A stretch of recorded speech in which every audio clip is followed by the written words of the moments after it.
بسم الله الرحمن الرحيم.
الحمد لله رب العالمين. Salatu wassalamu ala Sayyidina Muhammad wa ala alihi wa sahbihi ajma'in.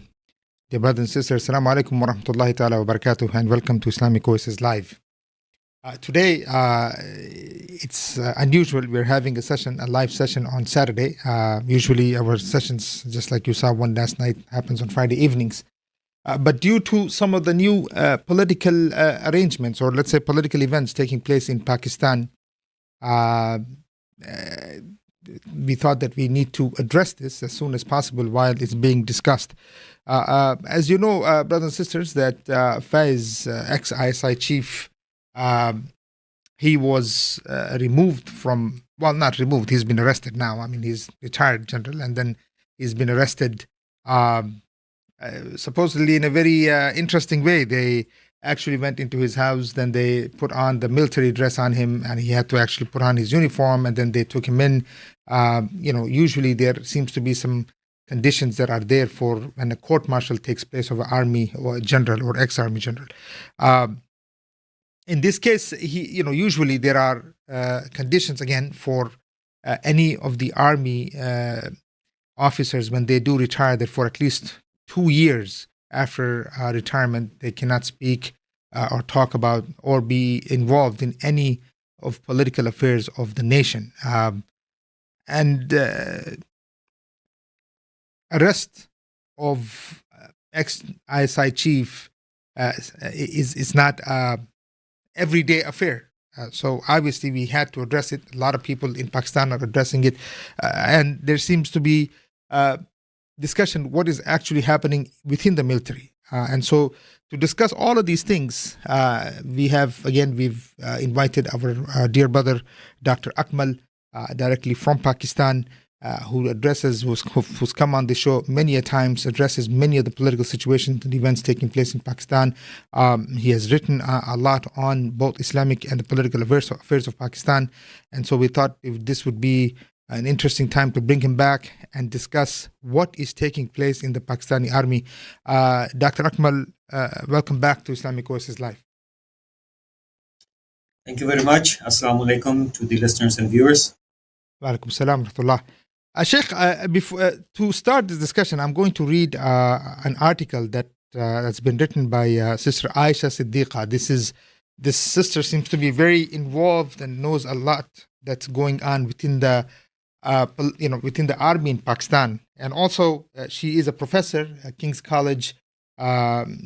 She's quoted a lot when it comes to war, because I think she's also an expert in war studies. And so she writes, somebody that people should look up whenever they're trying to figure out any of the affairs of Pakistani army. She's written huge amounts of deep actually analysis on the army itself. Now she begins this article. First it says that Pakistan's army is just as corrupt as the politicians it denounces. And then she says, despite his removal, now this article is a bit old, but despite his removal from office in April, the pseudo-populist Imran Khan is trying to mount a comeback in Pakistan. Khan's ouster has generated a crisis for the politically powerful Pakistani army, and a vast patronage networks it controls. And then she goes on to say Pakistan is mired in a serious political and economic crisis. The change of government in April this year or last year, with removal of Imran Khan from his role as prime minister, has not improved economic confidence. The country's situation may be marginally better than that of near neighbor Sri Lanka, but not hugely so. In fact, the ruling elites in both states are guilty of similar recklessness and myopia. Sheikh, so what's going on? This is recklessness within the elite, infighting within the elite, corruption of institutions. What's going on, Sheikh?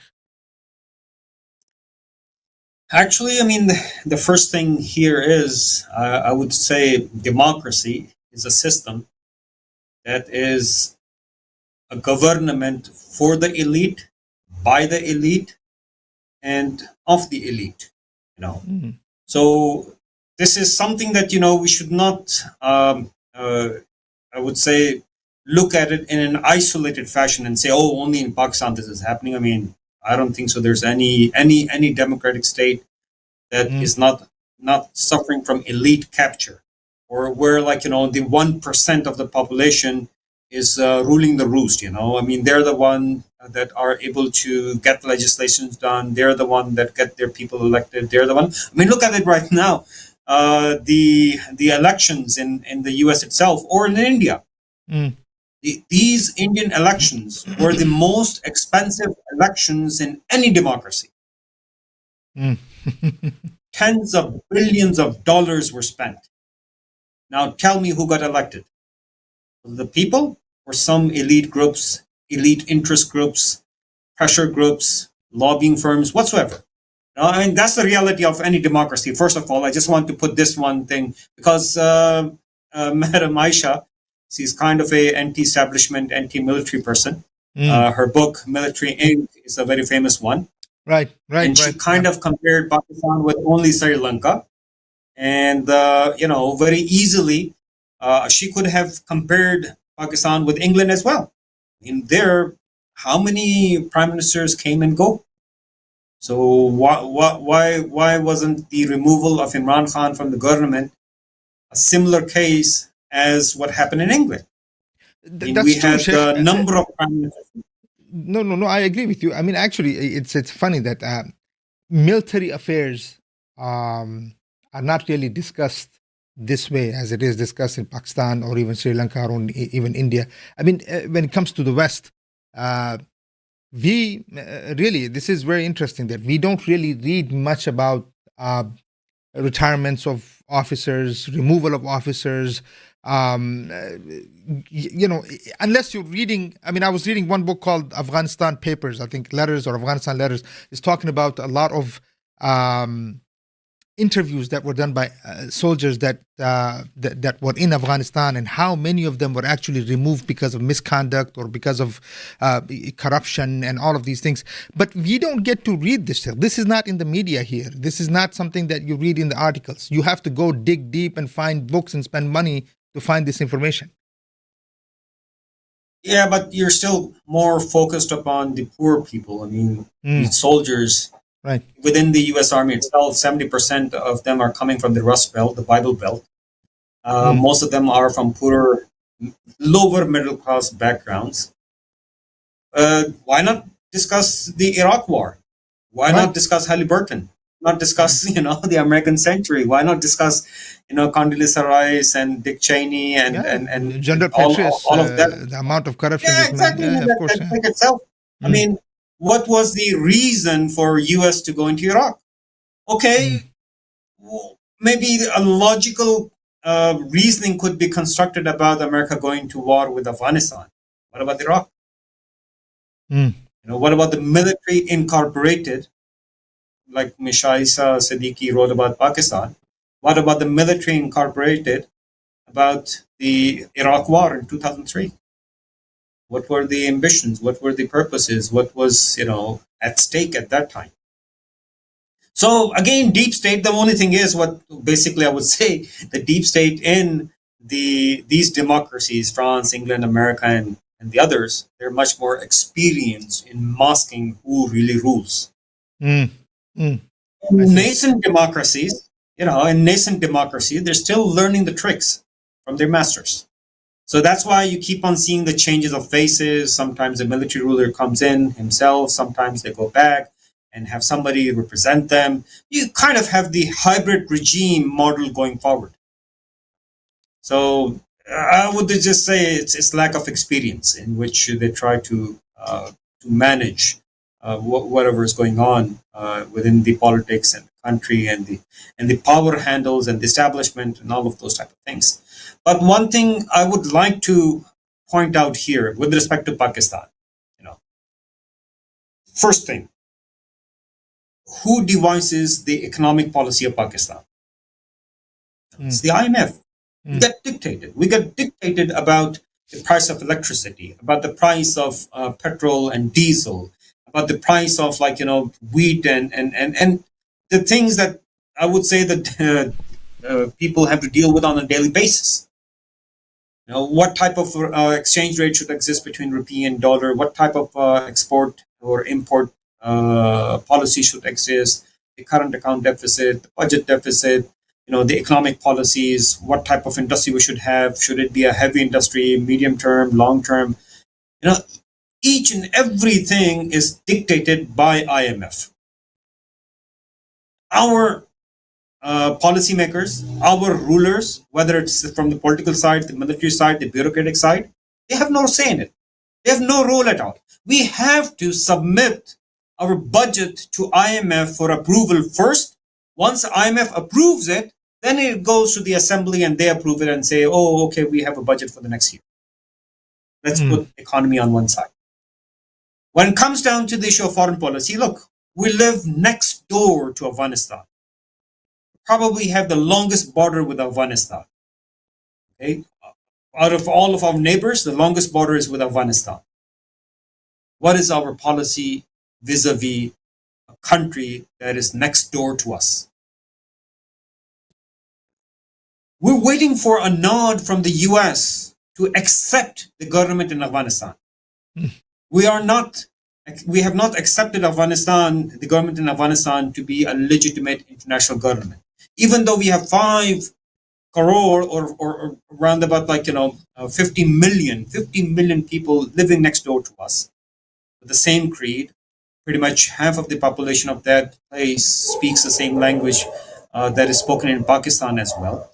And we are not ready to go ahead and have a relationship with them because we're waiting for a nod, we're waiting for acceptance, approval from the US. Iran, another neighborly country, is ready to give us, energy. It's ready to give us natural gas or diesel or whatever, the energy restrictions that we have in Pakistan. It's a little bit like, we're dependent upon imports for that reason. And rather than for us to import from Iran, we always are concerned about if we do that, how would America perceive it? So our foreign policy is dictated as well. So we can take that away. So whatever the US foreign policy in the region would be, if it is anti-India, we would be anti-India. If it's anti-China, we would be anti-China. If it's anti-Afghanistan, we would be anti-Afghanistan. If it's anti-Iran, we would be anti-Iran. So whatever dictations come in, we kind of mold ourselves into it. We kind of more or less adopt that role. Okay, that's the another agenda issue, another matter that is on the side. Third, social issues. SDGs, the social developmental goals that United Nations has placed for year 2030 or 2035, those are again given to us based upon Western value systems.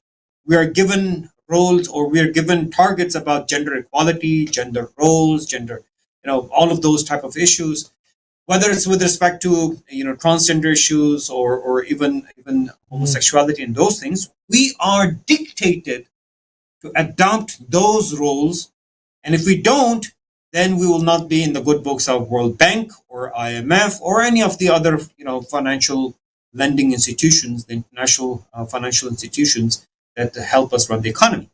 So social issues, they're out of the hands of Pakistani policymakers as well. So if that's the case, then what is the infighting about? Whether it's the military institution, or military, I would say, posts, or bureaucratic, or political, or judicial. Because it's not only about the military top position, because this is something that started right away, I would say, before the removal of Imran Khan government. Faiz Hameed, he was the Director General of the Inter-Services or Intelligence, ISI, and the army chief at that time wanted to replace him with another officer named Nadim Anjum. And at that time, Imran Khan resisted, and he delayed his removal or his or change of command for a few months. And finally, when he ceded, okay, Faiz Hameed was sent to another corps. He came to Peshawar as a corps commander, and with the hopes that, okay, if he's here, then he could become the next army chief. And when the Imran Khan government was removed, and right after that, he was removed in April, and by November, the next army chief was supposed to be appointed. And that's when the turf war started. Faiz Hameed was a candidate. He considered himself to be the next army chief. And at that time, this turf war between two groups in the army started. One side that wanted Asim Munir, the current army chief, to be the army chief, and the other side that wanted Faiz Hameed to be the army chief. And both of those sides used their own political clout to create such a situation in which they could force their hands. And now keep in mind, all of this is happening when they don't have any say in the economic issues. They don't have any say in the foreign policy issues. They don't have any say in the political issues. They don't have any say in the social issues. What is the fight about? Privilege? A badge on the shoulder? Some kind of a, prestige? Perks, some plots, some. What is it that was at stake? That's the basic question. I mean, during the same time, there was another schism, I would say. There was another infighting in Supreme Court. Umar Ata Bandial was the Chief Justice of Pakistan, and he was trying to push aside the next person who was supposed to be the Chief Justice of Pakistan, that is the current one, Qazi Faiz Issa. They had some cases built upon him, and they were trying to undermine him, and they were trying to push him aside and all of that thing, but it didn't succeed. So Umar Ata Bandial created a clique around himself. He promoted junior judges to Supreme Court so that he would have some kind of a majority in the Supreme Court, and then he would be able to push his way or whatever he wants. So when Qazi Faiz Issa came, even he became the Chief Justice, but because majority of the judges were the ones that were appointed by Umar Ata Bandial, kind of had his hands tied for him. Similarly, it's not only about the army chief. We know about the vote of no confidence against Imran Khan. So it's not only about Imran Khan or the prime minister and when the election should happen and when the election is going to happen and how it should happen, and all of the political turmoil that was accompanied with the removal of Imran Khan from the political office. We have the similar type of, I would say, again, power grab activities happening within the army. We have the same type of power grab activities happening within the Supreme Court. And the irony of the matter, it's kind of sometimes, it feels funny, but it's not funny. It's sad because they don't have any decision making to do. So what are they fighting over? That's the real point. What are they fighting over? That should be the real point. When in the army, when we're talking about, army is okay. Let's look at the situation in Balochistan here and the issue with TTP and with Waziristan and all of these things that are happening on a daily basis. There is fighting taking place between tribes and the army and all of this, and then you have this turf war going on. Sheikh, who runs? Who is it? Directly the CIA that runs the army? Who runs the army, Sheikh? No, army is an institution, and it's a professional institution. I mean, they have good quality, good capable soldiers at every level. And the basic issue is army is a tool. We have to understand that army is a tool, okay? And the tool is used by a political authority or political leadership in order to achieve certain goals. Now the problem comes in when you leave or you try to see everything from a military perspective. Because for a hammer, everything's a nail. Right. They cannot differentiate between socioeconomic issues. They cannot differentiate between political issues. They cannot differentiate between systematic issues. They cannot differentiate between, I would say, ideological issues. You know, Pakistan itself is built on a federation idea. It's a nation state built on an idea that involves the devolution of power, the division of power, you know, the division within two federating units of Balochistan, Punjab, and KP and Sindh and all those areas. These are the fundamental problems. These are the fundamental, I would say, fault lines that exist within Pakistan. Fundamental, ideological issues. Because it's built around the issue of majority rule. And at the same time, you have federating units. You have the devolution of power between the center, the provinces, and the city governments and stuff like that. It has created huge problems. There's always problems and nobody to claim them. Everybody's trying to shrug off and say, oh, this is not my problem. This is not my responsibility. This is the problem of the province. They should handle it. The province would say, no, this responsibility belongs to the center. The center would say, no, this belongs to the city government. Everybody washes their hands of the problems and the people suffer. So when people complain about their situation and their problems, then a narrative is brought up and say, oh, okay, these people are against the state. Why are they complaining? And when this narrative comes out that, okay, these people are against the state, then the army is brought in as a tool to suppress people that are against the state. But we have a fundamental problem. We have an ideological problem. We're using a system that is alien to this region. We're using a system that is alien to the people that have a certain belief. And that's what's failing. It's the system that is failing. It's not a military problem. We have been given, again, as I said, for a hammer, everything is a nail. So the military people themselves, they're not looking at it as an ideological, a fundamental problem. They're looking at it as, why are they resisting? Why are they opposing? Why are but they Sheikh, let's say someone can say, look, here's the thing. Let me devil's advocate here, I guess. Someone can say that, look, India is next door. You have Russia, you have China, you have, but we're not seeing, although you did address that in the beginning, that why are we not talking about the West when we talk about these institutions? But Sheikh, Indian military is not behaving or acting the way the Pakistani military behaves. It's almost childish in many ways. No, I'm asking you. I'm asking you. Maybe you know. What about Kashmir and what about Sylhet and what about Manipur and what about Nagaland and what about Khalistan and no, Punjab? I understand that, but that's by government policy.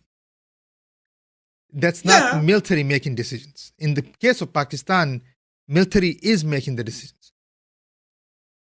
This is our Muslim history, man. Our militaries have always been strong and powerful. Interesting. This is the way we have been. This is our tradition. Look at even I would say the. You were saying earlier, every hammer is looking for a nail, and then you were saying that look, militaries are always powerful. And then does that mean what even Islamic system will be run by military? No, not run by military, but by political people. Look, even we talk about the Khilafah Usmaniya, a Khalifa will not be respected by his military unless until he leads the army. He's not a military person, but he has to lead the army. No, he has to show himself capable of commanding, huge fronts. He knows what's at stake. He knows the political dimensions. He knows, the operational and theater and strategic issues within a certain, I would say, battle or war. So we can start from Muhammad sallallahu alaihi wasallam. His military was the Ansar, right? His military was the Ansar, and this is a very beautiful idea. I hope I can deliver it with the same importance that it exists. The Ansar, or the Aus and Khazraj, the tribes of Aus and Khazraj and their chiefs, these were people that were fighting amongst themselves. They surrendered their rule to Muhammad sallallahu alaihi wasallam and his companions from Quraysh in Mecca. And they promised to protect these people if they rule them by what Allah is revealing.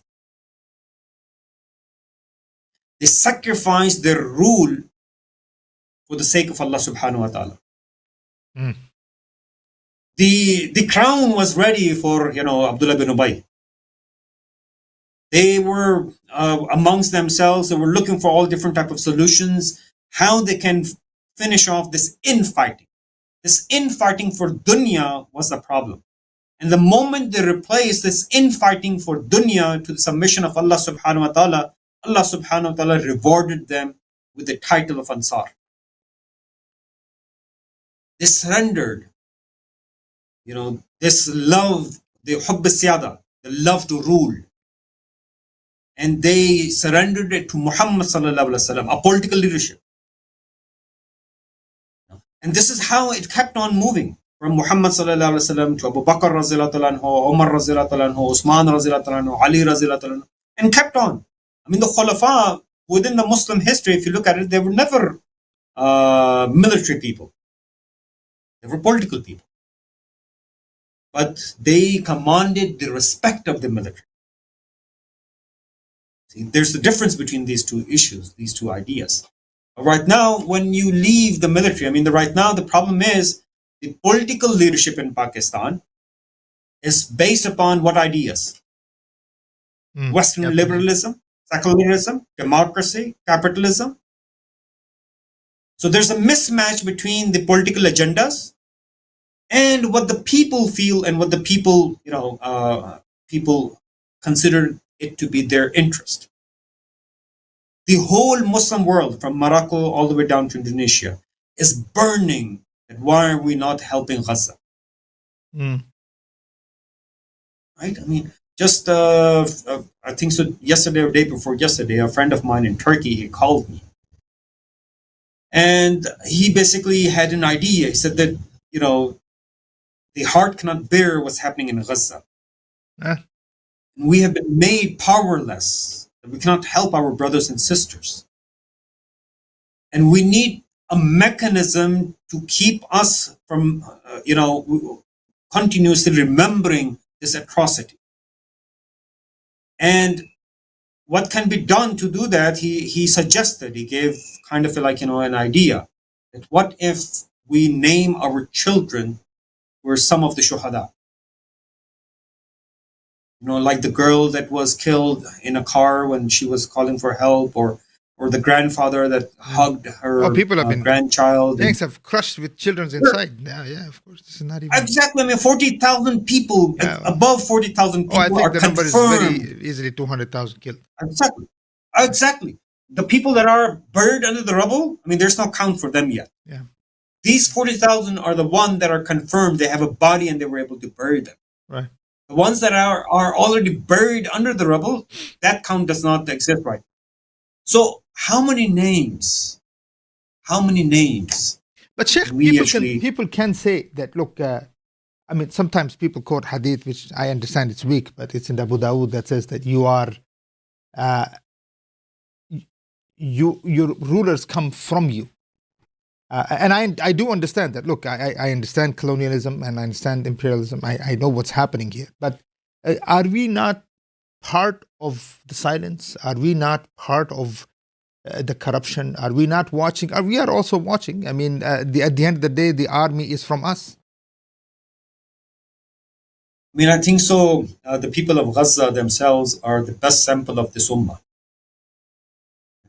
You cannot crush its spirit. You cannot crush its iman. You cannot crush its tawakkul by 2,000 bombs, 2,000 pound weight bombs raining down on you. On a masjid. This Yeah. ummah itself. I mean, no, but think about Yes, that. exactly. And a masjid, Fajr prayer, No, but 2,000 bombs are exactly, dropped, 200 exactly, people killed. exactly. But But the see Ummah was worried about what's been done. Olympics, Sheikh. This was the discussion, Olympics and cricket and Allah knows what.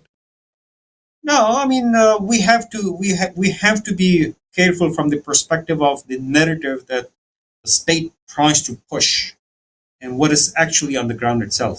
No, This is no, the Sheikh. ummah Look, that supported the Bangladesh happens over an issue of quota. You have thousands of students out on the streets, almost to a point of fine. There's a background to it. America is making moves. We understand there is chess game taking place.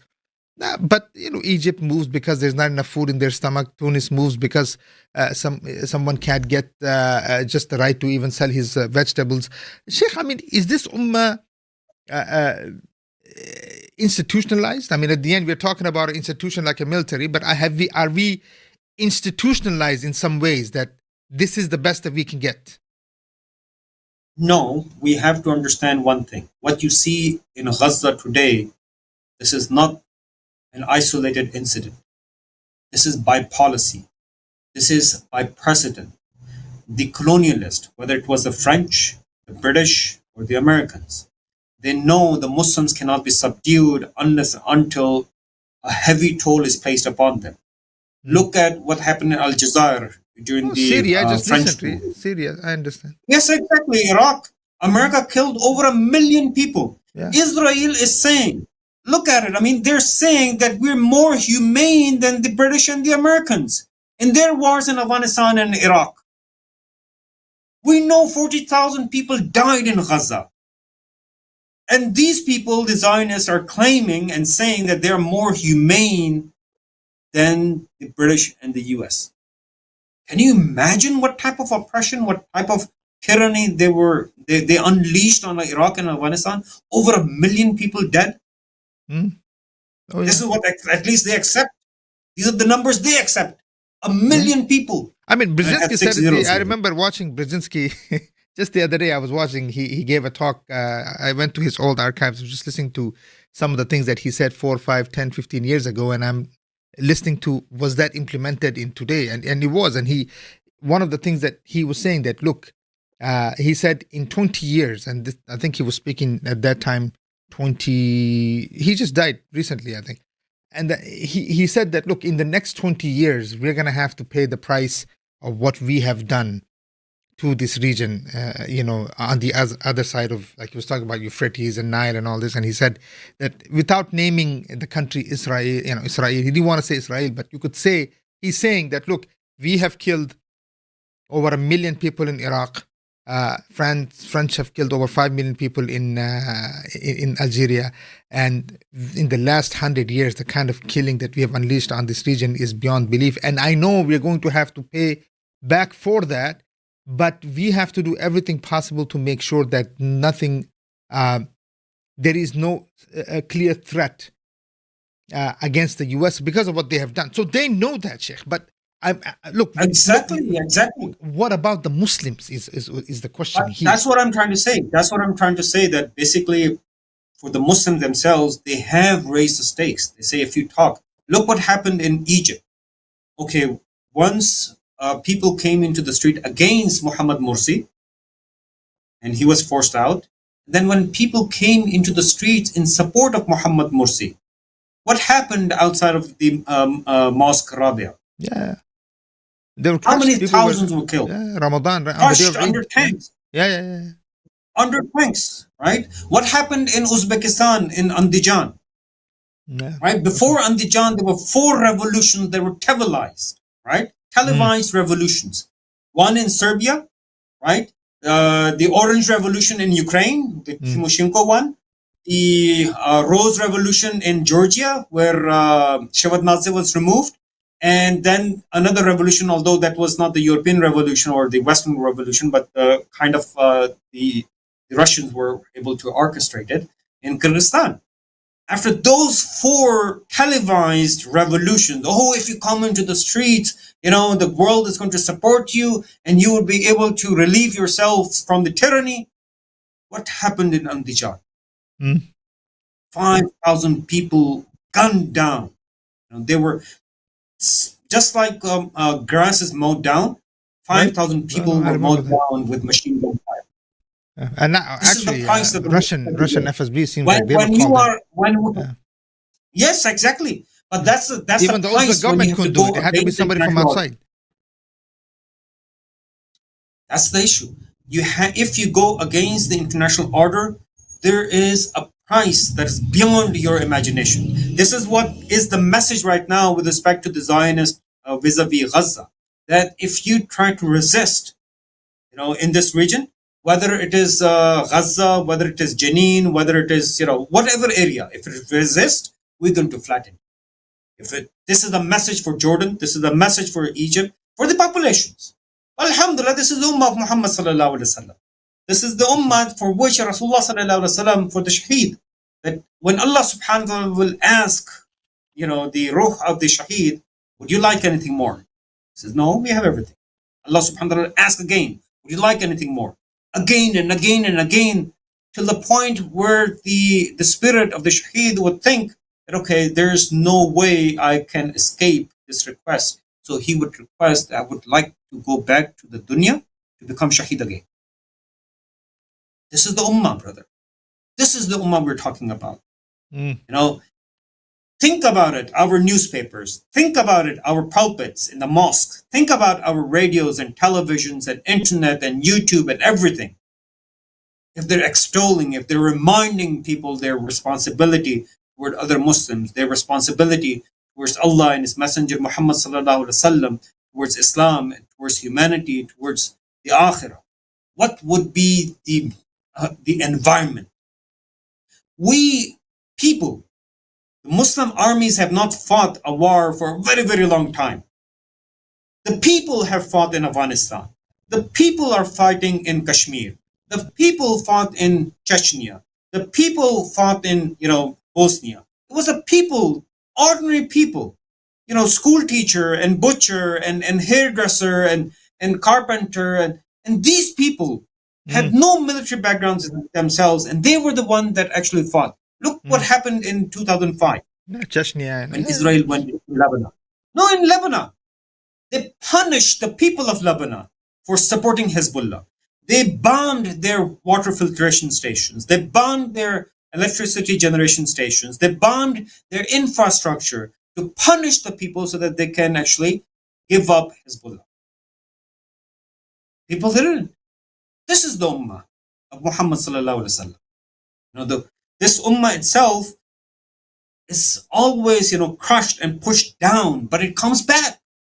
This is the challenge that the West has. And this is what you mentioned about Brzezinski, he's saying.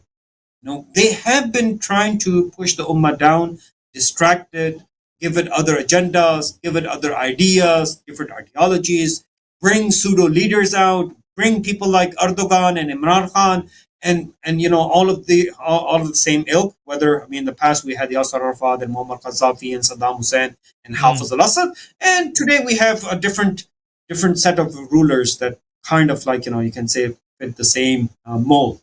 But people are becoming smarter and smarter. They can see through. And alhamdulillah, it is the people of Gaza. It is their sabr. It is their tawakkul that is shining within the ummah and telling them about, first of all, the corrupt and the agent rulers, that, okay, they do not belong to this ummah. The ummah needs to discover its own leaders. These leaders that are imposed upon us, these are musallat. They are not our leaders. We are in general, we are still in the colonial period. We're still in the, like Rasulullah sallallahu alaihi wasallam predicted, the mulkan jabriyata. We're still in the mulkan jabriyata. We are under imposed governments and systems.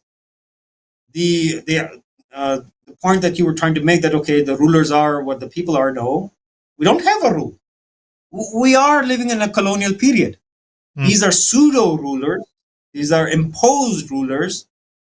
They are given the impression that as if that we are the one electing them, selecting them, appointing them, placing them.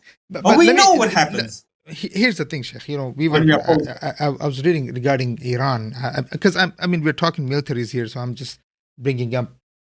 It looks like, Sheikh, the foreign, you know, the British or the Americans and others, they seem to have a very deep hand in how they, you know, like, yani, almost picking who's going to run these militaries. For instance, we're talking about coup, 1952 coup that happened in Iran against Mossadegh and things like this.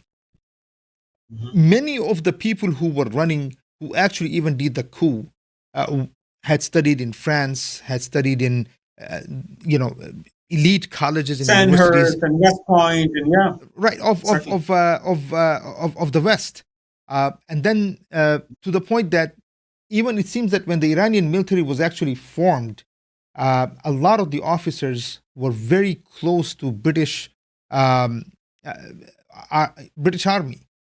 and I don't know if that's the same case when it comes to Pakistan. Obviously, Indian Army is the same way in many ways because it seems like the infrastructure of the armies has been set by the British since day one until today. Those are that's how they have been running. But how do you? This is systematic, Sheikh. This is structural. So if we are talking about change, you're talking about 100 years of a structure within armies, very well put together, handpicked almost to make sure they run according to whatever the agendas are.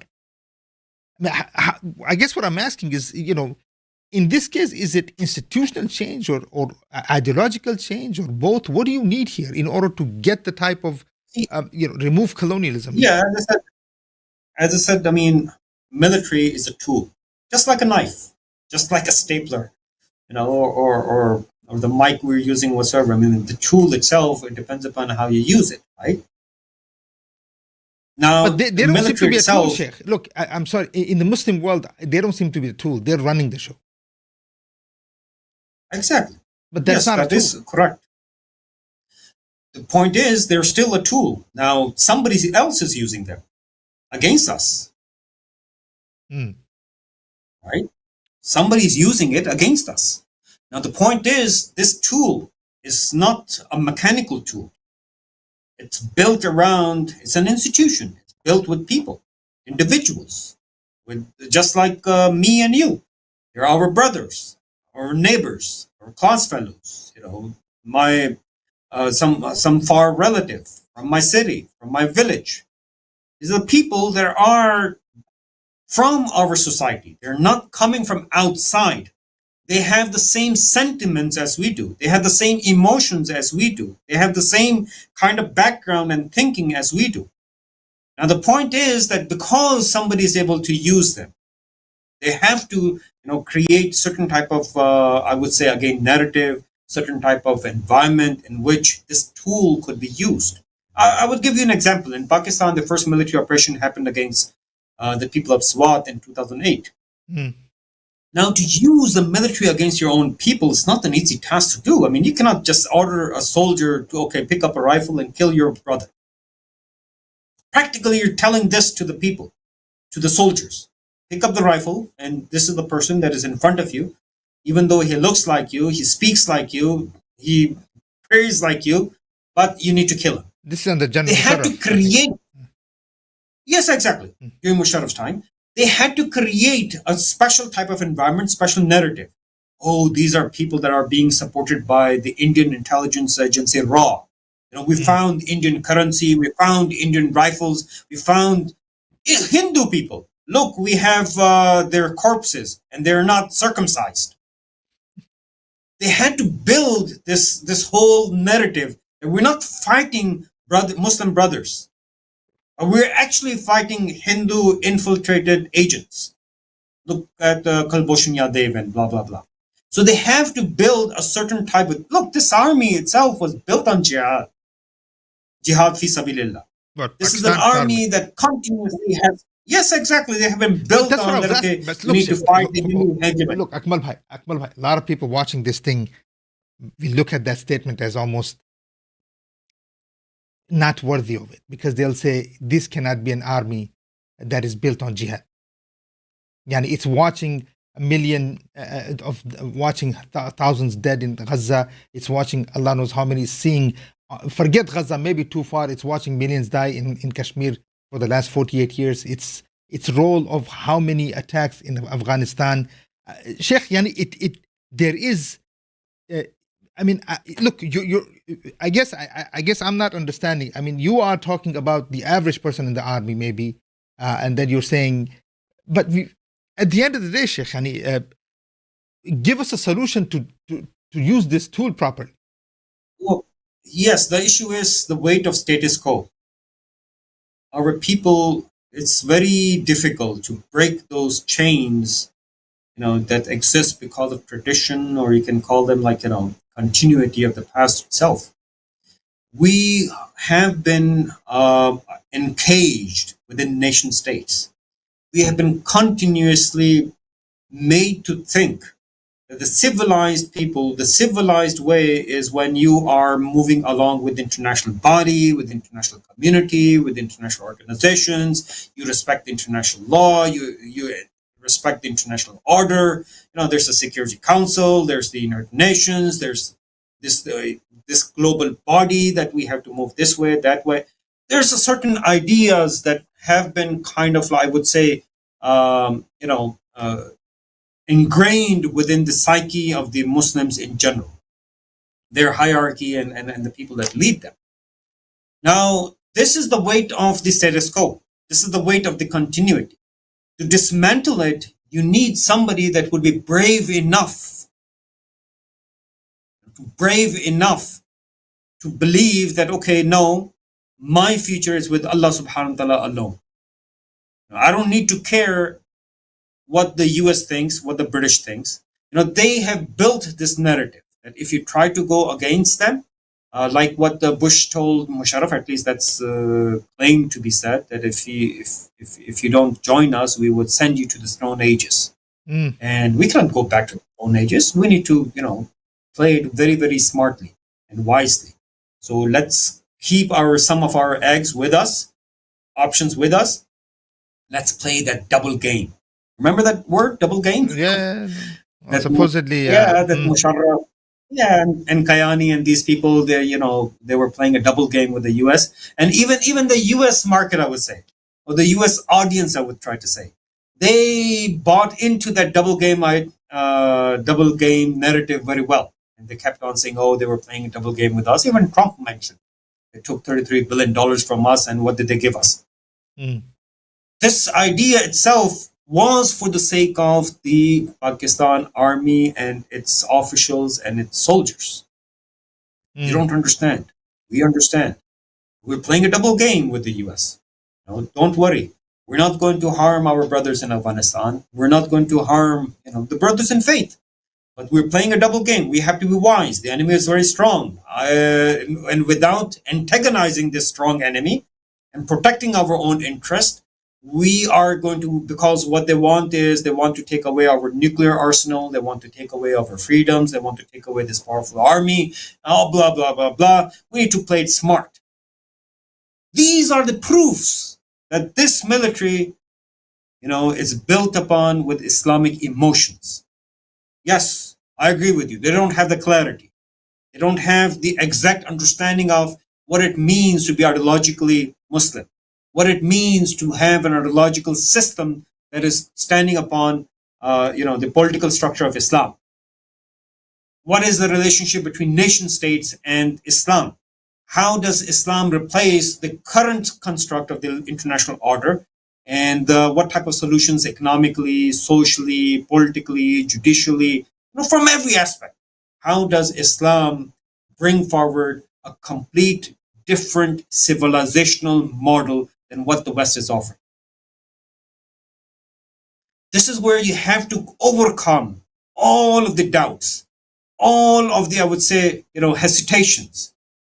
that one might, oh, what would happen? What would happen? But Sheikh, Just let me like the ask you. Ansar. Look. Here's the thing. It's not okay. So I was listening. I was looking at the fatwa Bin Baz gave regarding the Americans coming into Saudi Arabia, and he basically rubber stamped it, saying that they're coming to teach us.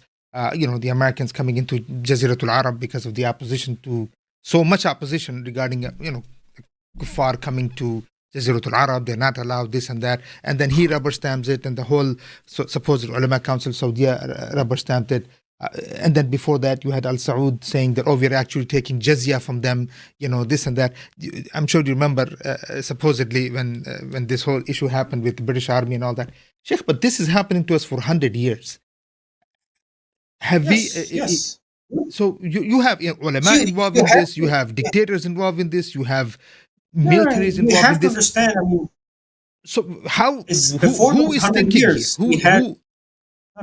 See, we have to recognize this idea that what you mentioned for 100 years, there was another 200 years before that, where we lost our confidence in Islam.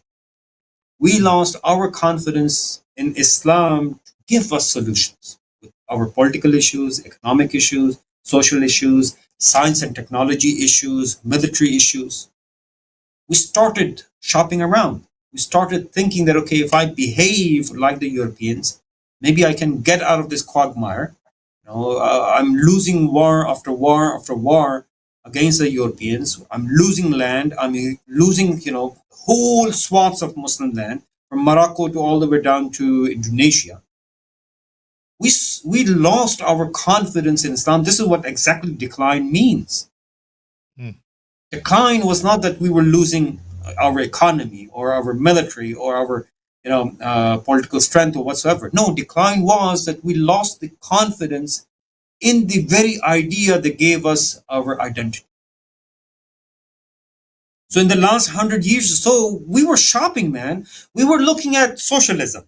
We were looking at nation states. We were looking at democracy and liberalism. We were looking at, Islamic nationalism and nationalistic Islam. We were looking at Wilayatul Faqih. We were looking at, the Saudi kingdom. We were experimenting with everything but Islam. And alhamdulillah, right now, at least, you can see the Ummah itself rising up to the occasion. We're discussing the Islamic political solutions. We're discussing Islamic economic solutions. We're discussing, the replacement of international order. And that's where the whole idea comes in. The first people that actually met Muhammad sallallahu alaihi wasallam from Aus and Khazraj, these were 6 people from Aus alone. 6 people. And when they heard Rasulullah sallallahu alaihi wasallam, and they kind of, talked between themselves, and they said that if this person reunites us, there would be nobody in the Arab that can stand against us. So they go back. Next year they come back, 12 people, and they have 8 of them are from Aus, 4 of them from Khazraj. And you have to recognize, just a year before this, a war happened between Aus and Khazraj in which their elders were killed. So it was not a normal situation. These 2 tribes have been at war with each other for multiple number of years before that. Almost 100 They were years. their mortal enemies. Yeah, mortal enemies of each other. And look at the thinking of those 6 people from Aus. If Muhammad sallallahu alaihi wasallam succeeds in uniting us 2 brothers that have a feud between us, and they bring with them people from Khazraj, you have to come with us and listen to this person. This is the whole idea. These people believed in what Muhammad sallallahu alaihi wasallam had to offer. That if you believe in me, the whole Arab would be under you, and the Ajam will pay jizya to you. What did Muhammad sallallahu alaihi wasallam have to show? He didn't have an army.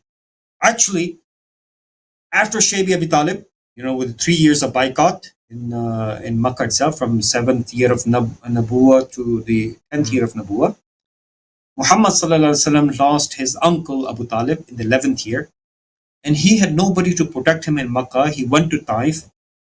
Taif rejected. He came back to Makkah, and he had to send emissaries to individuals asking them, protect me so that I can enter Makkah.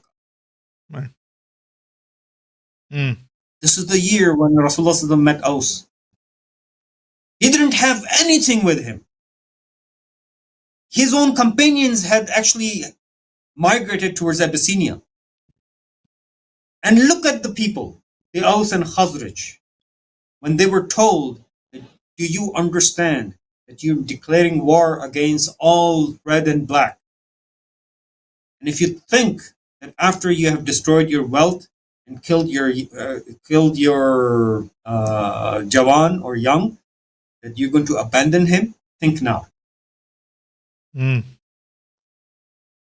No, I remember one statement. I was listening to this yesterday in Arabic. The guy said, Abu Bakr Siddiq radiallahu anhu, he asked one of the tribe members, he told him, how much do you like your weapons? Actually, he said, we love our weapons more than we like mating with our woman. And in Arabic, he used it the way, he used the word, I forget, it was so, I mean, because Abu Bakr kept pushing him, how about this, how about this, how about this? At the end, he kind of told Abu Bakr straight, he said, look, we like it more than this. And then he turned around to the Prophet ﷺ, he said, these are the people you have to talk to now. Yes. But what I'm trying to okay, that's one side of the tribes, okay, their power and strength and everything. But what did Muhammad sallallahu alaihi wasallam have to offer? He himself was under the protection of somebody else in the city. The only thing he had to offer was an idea to believe in. That he's the messenger of Allah subhanahu wa ta'ala. He receives a revelation. And if you help him, this is helping Allah, and Allah will help them. Yes. He did not have anything material of this world to offer in return. To say that, okay, I have this hundreds and thousands of soldiers ready on my command to fight. I just want you to join my power so that we can rule over all of this area. Or I have this much wealth, or I have this many tribes, or I have this. The only thing that he had was La ilaha illallah Muhammad Rasul. This is what is needed right now. We have, Pakistan army is a strong army. Egyptian army is a strong army, well equipped. Turkish army is a strong army, well equipped. Problem is not the strength or the equipment. Problem is here. They're not thinking based upon the ahkam of Islam. They're thinking based upon nation states. But Sheikh, let's say nation state. Let's say here an argument, and this because of time here. Hold on. Iran. We're still waiting for Iran to do something about what's his name, Haniya, and all of these things. Do they even believe in nation states? And where is the pride of nation state and nationalism of nation state? No, man, I think it was Richard Holbrooke. Was it Richard Holbrooke? I think so. It was Richard Holbrooke. He said about Iranians, about the nuclear negotiations. Iranians are carpet merchants. They bid high, but settle low. I mean, I don't know if you ever bought some Iranian merchants or not. The nature of the people, I guess. Yeah, it's not the nature of the people. The people of Iran, I mean, if you look at the Islamic history, all the way up to the point where they didn't become under the Safavid rule, these people were the center of Islamic civilization. Imam Ghazali, and these people. Oh yes, yes. I mean, all the way Abu Hanifa and everybody from Nishapur and all of those cities. I mean, these cities when the Qataris. Yes, when the Mongols came, I mean, they're the one that destroyed these cultural centers. But this was the cultural heartland of Islam. Okay, so it's not that they were always like that, but this is the curse of the nation state. The nation state, that's what I wanted to say just a moment ago. France, as a country, displayed caricatures that disrespected Rasulullah sallallahu alaihi wasallam on government buildings as an official order. None of the Muslim countries could say a single word. Why? Because it's not in their national interest. These national interests have become our cages. Because we cannot say that Muhammad sallallahu alaihi wasallam is mine. It belongs to the all Muslims, right? Can you imagine? I mean, if we are not able to feel injured on Muhammad sallallahu alaihi wasallam, right? I mean, this is the logic basically. Yeah, We I have to understand. understand What will happen to Gaza? nation What will states happen to Kashmir? themselves. These are the prison cells that we need to get rid of. This is what's holding us back. This is what is actually dividing our strength, our resources, our efforts. We have to understand these artificial borders that have been created by Syk and Pico between the Middle East and then in Lord Redcliffe in India and Pakistan, and Devon line between Afghanistan and Pakistan, and all across Africa. You have somewhere some British or French official that divided Muslim lands. And then we're making them into some kind of a sacred identity or sacred entity. Come on. Innamal mu'minuna ikhwa. I mean, this is more sacred than any statement by any French official or British official. Sheikh, last question here. Yes. I'm sure you've heard about this. Yesterday, Israel, there is this discussion going on that for the last, 9 months, 10 months, or in the last year, Israel has basically asked many Jewish white supremacist, Zionist organizations to establish nonprofits in the U.S. And then they will be basically given money, and some of them they have been given 500,000, some 500,000, some million. This literally this morning, and that basically to do the bidding for how Israel looks in the West in general. And then, of course, that's also backed up by lobbying the government. So there's a lot of money being spent on making Israel look good in this democracy here called the U.S. Let me ask you, Sheikh, are institutions inherently bought and sold in democracy? I think so. I don't know if there's any difference of opinion about this issue itself. I mean, democracy is just a system with the highest bidding. Whoever has more money can buy his way through. So the American elections, they were at one point the most expensive elections in the world. But I think, say, India. I think Hillary Clinton did a hard time. And one thing that is right now kind of, I would say, messing up the system is social media. The social media has kind of taken away the control that the big media houses had over narrative building. Now, narrative building could happen at grassroots level and without anybody's control. Look at what happened in England. I mean, even though it was kind of a wrong example, I mean, it was because a person that went ahead and killed 3 little 10-year-old girls and injured 5 others in critical condition, and then there another score that are in hospital because of injuries. And initially, the blame was placed on some immigrant that came over a boat, and he was Muslim, and blah blah blah. And then all of the hatred against Muslims, mosques were being burned, and Muslim riots were going on in front of the masajid. Yeah, exactly. And the reality was the person was not an immigrant; he was born in England. He was 17 years old. Originally, his parents came from Rwanda. He was not Muslim. So this idea that even though the mainstream media, even though the traditional media is not pushing forward a certain news item or an agenda or narrative, it still could penetrate right into the people, motivate them into action, and push them into certain type of scenario. This is what's scaring them right now. This is where they're talking about, how to control big tech.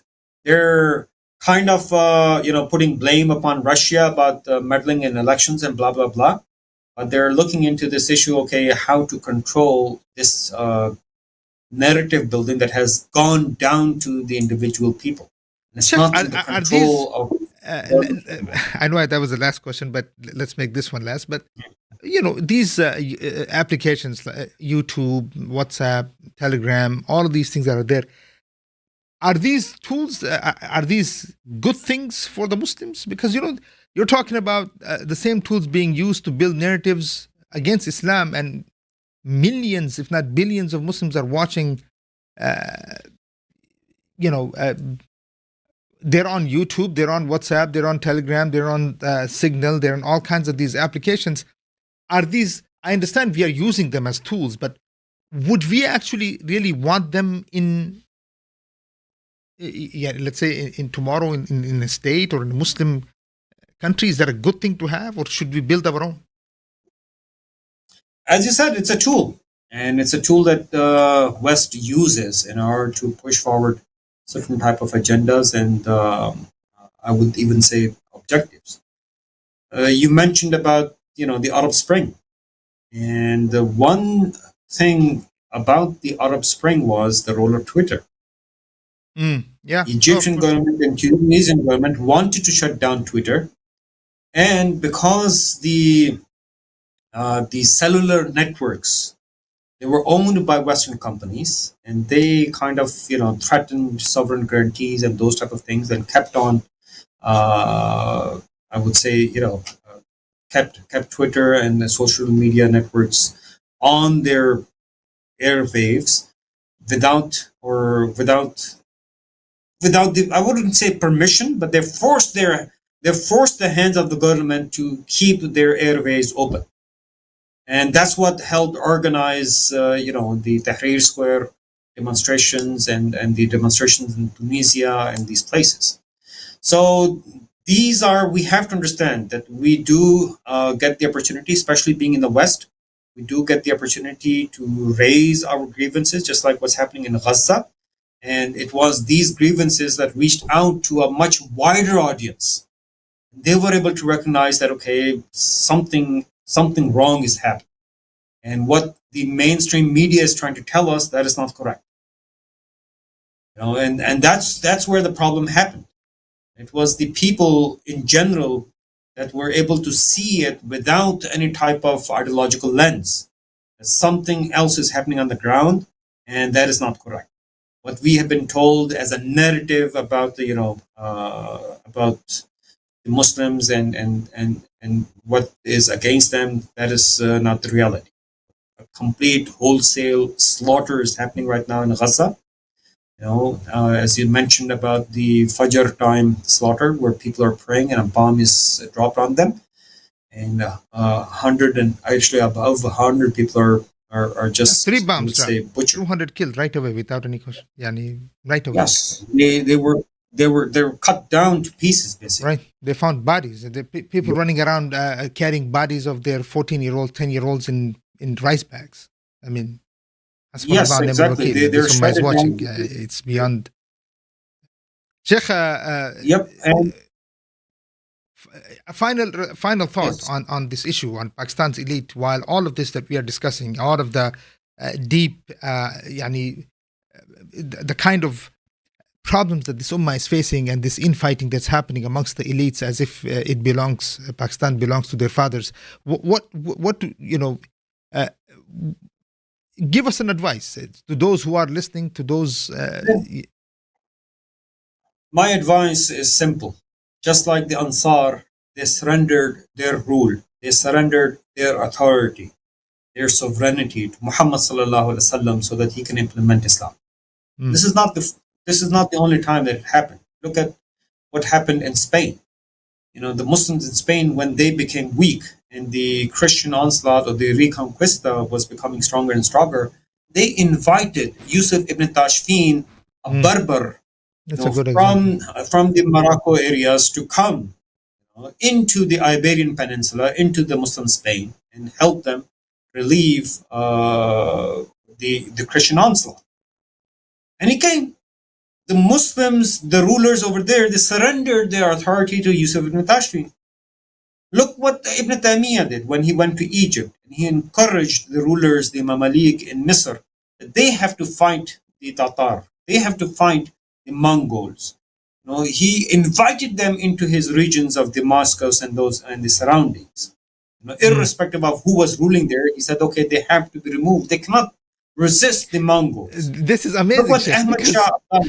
I mean, he went to the Mamaluk. The Mamaluk, I think, was Shafi'i. He's Ibn Taymiyyah. Exactly. He overlooked everything. When today we fight over Allah knows what. But I'm thinking, and Ibn Taymiyyah, being Ibn Taymiyyah, Hanbali school, goes to the Hanafis and says, "What are you watching and what are you waiting and watching this onslaught for?" Yani, something to the ulama of today. Exactly, that's true. I mean, look, Shah Waliullah, you know, he invited, you know, Ahmad Shah Abdali from Afghanistan to come over and remove the Marhata uprising or whatsoever you want to call it. What the point here is that, you know, this, especially in Pakistan itself, as I said, whether it's the infighting about who's going to be the army chief, or it's the infighting about who's going to be the director general of the ISI, whether it's the infighting about who's going to be the Chief Justice of the Supreme Court of Pakistan, or the infighting about who's going to be the Prime Minister of Pakistan. But for what sake? You know, I mean, you're not making the economic policies, you're not making the foreign policy, you're not making the social issues, there's nothing in your hand. So all of this only for the sake of having some badges on your shoulder? All of this for the sake of for you to have a title? Yeah. Even that's being removed. And that's where that's what I would suggest. That's what I would, advise. Just like the Ansar, they surrendered their titles. They surrendered their authority to Muhammad sallallahu alaihi wasallam so that he can rule by Islam. Exactly. And we have to today recognize the international order is there only to subjugate us, only to suck our blood dry. That's the reality. You're going to keep on doing that. Look, this year, Pakistan, the budget that it presented, 19,000 billion rupees. Out of that, almost 10,000 billion rupees will be paid in interest. Oh, wow. That's 80% of the population. Pakistani total debt is $67 billion. $67 billion. Oof. And this year alone, Pakistan would pay back $27 billion. Can you imagine? I mean, come on. 67. So I should be able to get rid of my all loan in maybe around about 2.5 years, right? But no, every year we're paying in excess of $20 billion in debt service. Okay, no, can you repeat that again? You said the total GDP was what? 19 billion. I'm sorry, say that again. No, not the GDP. The budget allocation for expenditure this year. Uh-oh.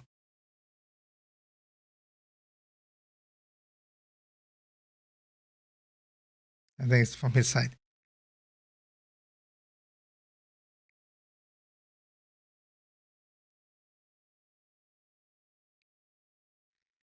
Khair, inshallah. I think we just lost Dr. Akmal. It was the end of the show anyway, brothers and sisters, inshallah. So, inshallah, you're hearing directly from the ground. Dr. Akmal was speaking to us from Peshawar regarding all of the matters that we've covered, the whole situation that's happening.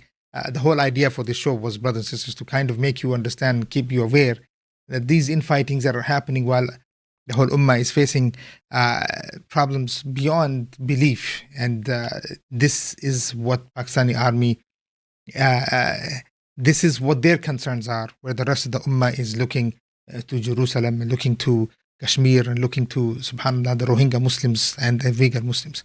So may Allah subhanahu wa ta'ala give us the awareness that is needed and the work and the strength that is needed to change the affairs of this Ummah, inshallah. جزاكم الله خيرا. السلام عليكم ورحمة الله تعالى وبركاته.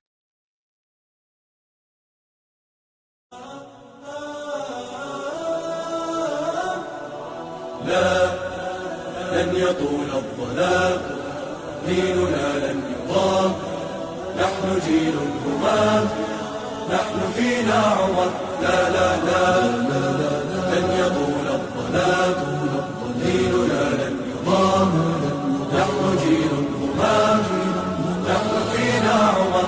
صبح بدا نور ظهر، نجم وشمس وقمر، ألقى على الدنيا الدرر. هذا عمر، هذا عمر، كل البرايا تنتظر أيامه البيض الغرر كي تستفيد من العبر. هذا عمر، هذا عمر. لا، لن تدوم الجراح، بل سيأتي الصباح. نحن أهل الكفاح، نحن فينا عمر. لا، لن تدوم الجراح، بل سيأتي الصباح. نحن أهل الكفاح، نحن فينا عمر.